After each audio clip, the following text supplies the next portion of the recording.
বর্তমানে আমরা অধিকাংশ চাষিরা শসা চাষ করেছি রমজান মাসের টার্গেটে, কিন্তু গাছের পাতাগুলি সব কুকড়ে কুকড়ে কেমন নষ্ট হচ্ছে। আমরা ভাবছি হয়তো নানান রকম এখানে সমস্যা আমাদের হয়েছে। কেউ কেউ আবার ভাবছেন জিঙ্কের ঘাটতি, কেউ বলছেন বোরনের ঘাটতি এবং নানা রকম পোকার আক্রমণ কেউ কেউ আবার ভাবছেন। ফলে এখানে নানান রকম বিষ আপনি ব্যবহার করছেন। কেউ কেউ এখানে ব্যবহার করছেন উলালা, কেউ কেউ সেলেমন, কেউ কেউ ব্যবহার করছেন ডারভি, কেউ কেউ আবার ব্যবহার করছেন কনফিডার। নানান রকম কীটনাশক বীজ ব্যবহার হচ্ছে, কিন্তু দেখা যাচ্ছে আপনি লাস্ট গিয়ে দেখতে পাচ্ছেন রেজাল্ট ইজিক্যাল টু জিরো হয়ে যাচ্ছে। এর প্রধান কারণ আপনি সঠিক বীজ দিচ্ছেন না। কারণ এক এক সময় এক এক রকম বীজ মার্কেটে এসছে, কিন্তু সেই বীজগুলো অর্থাৎ সময় পরিবর্তনের সঙ্গে সঙ্গে পোকারাও নিজেদেরকে পরিবর্তন করে নিয়েছে। ফলে সেই বীজগুলোর সাথে পোকারাও কিন্তু খাপ খাইয়ে নিয়ে তারাও কিন্তু লড়াই করে বেঁচে থাকছে। এর ফলে কিন্তু বন্ধু আপনি সেই কীটনাশক বীজ ব্যবহার করার ফলে যথেষ্ট হারে কাজ পাচ্ছে না। তাই আপনাদের আমি রিকমেন্ড করব, অবশ্যই আমি এই ভিডিওতে জানিয়ে দেবো এমন একটা কীটনাশকের সাথে আপনাদের পরিচয় করিয়ে দেবো। মাত্র দুটি কীটনাশকের সাথে পরিচয় করিয়ে দেবো।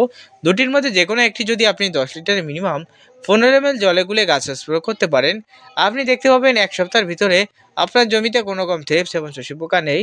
যাদের শসা গাছের গতি হচ্ছে না তাদের শসা গাছেও কিন্তু গতি শুরু হয়ে যাবে। তাই আপনাদের প্রত্যেকের কাছে রিকোয়েস্ট, ভিডিওটা শেষ পর্যন্ত দেখার অনুরোধ রইল। চলো বন্ধু একটু জেনে নিই শসা গাছে থ্রিপস এবং শোষী পোকা অর্থাৎ কী ক্ষতি করে থাকে, এবং জেনে নিই শসা গাছের পাতা কেন কুঁকড়ায়, এবং জেনে নিই শসা গাছের গতি না হওয়ার প্রধান কারণ। এই তিনটি প্রশ্ন নিয়ে আলোচনা করব। ফার্স্টে জেনে নিই শসা গাছের গতি না হওয়ার কারণ নিয়ে একটু আলোচনা করে নিই। শসা গাছের গতি না হওয়ার প্রধান কারণ রয়েছে থ্রিপস এবং শোষী পোকা। বিশেষ করে আপনার শসা গাছ যখন ধীরে ধীরে গতি বৃদ্ধি করবে, মাঝের যে কচি পাতা ছাড়বে সেই কচি পাতায় এই থ্রিপস এবং শোষী পোকা এরা কিন্তু অ্যাটাক করবে। ফলে সেই ছোট ছোট যে কচি পাতার সে রস শোষণ করে চুষে চুষে খেয়ে গাছকে একেবারে ডাউন করে দেবে।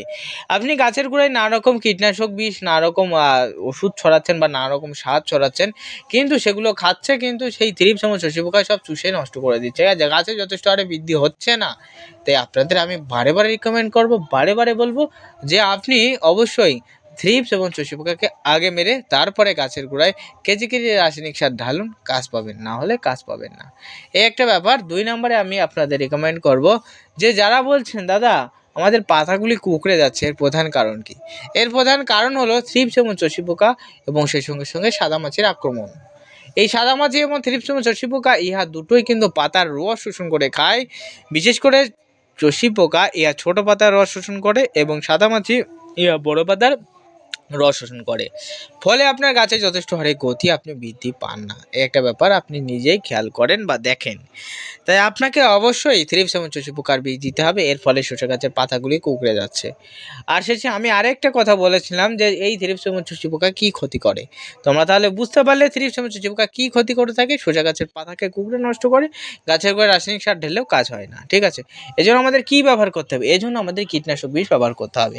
কীটনাশক বিষ হিসাবে শসা গাছের পাতা কুঁকড়ানোর জন্য সবথেকে শক্তিশালী বিষ হিসেবে আমি মনে করি আমার জমিগুলিতে ব্যবহার করে থাকি, সেটা হলো অল ক্লিয়ার কীটনাশক। হ্যাঁ বন্ধু, মিথিসিড কুইসিড উপাদান দিয়ে গঠিত বায়ো অ্যাগ্রোকেমিক্যাল লিমিটেড তৈরি করেছে অল ক্লিয়ার। এই অল ক্লিয়ার বীজটা আমি ব্যবহার করে থাকি। থ্রিপস এবং শোষী পোকার ক্ষেত্রে ব্যাপক হারে কাজ করে। এই থ্রিপস এবং শোষী পোকার অল ক্লিয়ার বীজটা প্রত্যেক 10 লিটারে যদি আপনি 15 ml জলে গুলে গাছে স্প্রে করতে পারেন, সপ্তাহে 2 দিন, প্রথম সপ্তাহে 2 দিনে স্প্রে করবেন, তারপরের সপ্তাহ থেকে একবার স্প্রে করবেন, আপনার জমির গাছের কখনো গতি কমবে না। এবং আপনি নিয়মিত পরিচর্যা যদি জলসেচ এবং রাসায়নিক সার দিতে পারেন, আপনার জমি থেকে আপনি কেজি কেজি মন শসা তুলতে পারবেন। এবং এছাড়াও নানান বিষ আছে বাজারে, কিন্তু তার দাম বেশি, কাজও কম। তাই আপনার সেই সমস্ত বিষ থেকে বিরত থাকবেন। এবং আরেকটা বিষ হিসেবে অবশ্যই আপনাদের বলবো, আপনি ব্যবহার করবেন ডেলিগেট। আপনি নাম শুনেছেন ডেলিগেট। 100 গ্রামের দাম 1400 টাকা দাম। ঠিক আছে, প্রচুর দাম। যদি পারেন একটু একটু একটু ডেলিগেট ক্রয় করবেন। এবং যারা এই ডেলিগেট অল ক্লিয়ার নিজের এলাকায় পাবেন না, দাদা আমি পাচ্ছি না, কি করব, আমাকে হেল্প করুন, সাহায্য করুন, আমি হোয়াটসঅ্যাপ নাম্বার দিয়ে রাখছি, এখানে আমার সাথে কন্টাক্ট নাম্বার আমি দিয়ে রাখছি, সেখানে আমার সাথে কন্টাক্ট করতে পারো। আমার সময় থাকলে এই বীজগুলো আমি আপনাদের বাড়িতে পাঠিয়ে দেওয়ার চেষ্টা করব। এটুকু হেল্প তোমাদের করতেই পারি। তাই যাদের হেল্পের প্রয়োজন তারাই অনলি ফর হোয়াটসঅ্যাপ নাম্বারে যোগাযোগ করবেন, নতুবা কেউ যোগাযোগ করবেন না। তাই দর্শক বন্ধু, শসা গাছের পাতা কুঁকড়ানোর ক্ষেত্রে কী করবেন, গাছের গতি না হলে কী করবেন, সেটা নিয়ে ভিডিওতে আলোচনা করলাম। ভিডিও ভালো লাগলে লাইক করবেন, চ্যানেলের নতুন হলে সাবস্ক্রাইব করবেন, ভিডিওটা শেয়ার করে অন্য চাষি দেখার সুযোগ করে দেবেন।